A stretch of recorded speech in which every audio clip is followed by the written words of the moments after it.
आपल्यासोबत आहेत मंत्री आशिष जयस्वाल। आशिष भाऊ, आज अधिवेशनाचा शेवटचा दिवस आहे। अद्यापपर्यंत खाते वाटप जे आहे ते या अधिवेशनाचं मंत्र्यांचं झालं नाही, त्यामुळे विरोधकांकडून नाराजी जी आहे, विरोधकांकडून जे आहे ते टीका टिप्पणी खाते वाटप आज उद्या होऊन जाईल, ते ऑलमोस्ट झाल्यासारखाच आहे।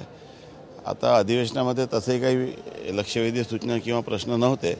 आज कामकाज संपून जाईल आणि 1-2 दिवसातच खाते वाटप या ठिकाणी जाहीर होईल। बीड आणि परभणीच्या ठिकाणी आज शरद पवार जे आहेत त्या दोन्ही कुटुंबांना आज भेटी देणार आहेत। भेट द्यायला काही हरकत नाही, परंतु एखाद्या ठिकाणी काही परिस्थिती बिघडली असेल तर त्याला सुधारायला पाहिजे। राजकीय पक्षाच्या लोकांनी अधिक त्याच्यामध्ये तेल टाकता कामा नये। भुजबळांना योग्य संधी मिळायला पाहिजे होती असं निलेश लंकेंनी या ठिकाणी म्हटलेलं आहे। मंत्रिमंडळात भुजबळ तुमच्यासोबत नाही, असं आहे की प्रदीर्घ काळापर्यंत भुजबळ साहेब मंत्री होते आणि राजकारणामध्ये शेवटी कायमस्वरूपी कोणी राहत नाही। प्रत्येक पद हे टेम्पररी असते आणि त्यांना एक प्रदीर्घ कार्यकाळ त्यांचा मंत्रिपद म्हणून त्यांनी गाजवलेला आहे आणि त्यामुळे आता नवीन लोकांना संधी देण्यात आलेली आहे। आज मुख्यमंत्र्यांकडे चहापान होतं। एकत्रित पद्धतीनं अजितदादा आणि शिंदेसाहेब हे एकत्रित पद्धतीने त्या ठिकाणी गेले नाही।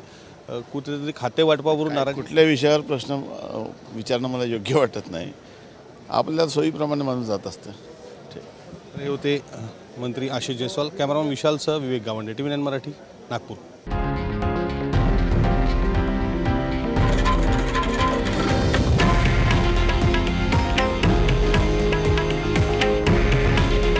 हे आहे देशातील नंबर 1 न्यूज नेटवर्क आणि आपण पाहत आहात TV9 मराठी।